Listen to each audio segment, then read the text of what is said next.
Hello everyone, this question appears in class 7th NCERT chapter of rational number. This is 7th question of its exercise 9.1. So question says that rewrite the following rational numbers in the simplest form.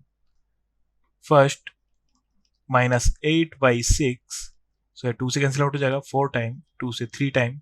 So simplest form हो जाएगी minus 4 by 3. Then second, 25 by 45. So 5 से cancel out हो जाएगा 5 से 5 time, 5 से 9 time. So हो जाएगा 5 by 9 is the simplest form of 25 by 45. Then third, minus 44 upon 72. 2 से cancel out हो जाएगा 22 टाइम, then 2 से 36 टाइम, then 2 से 11 टाइम, then 2 से 18 टाइम.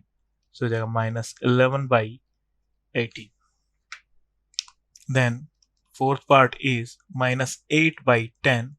2 से cancel out हो जाएगा 4 टाइम, 2 से 10 5 time. So simplest form is minus 4 by 5. So these are the simplest form of these rational numbers. Thank you.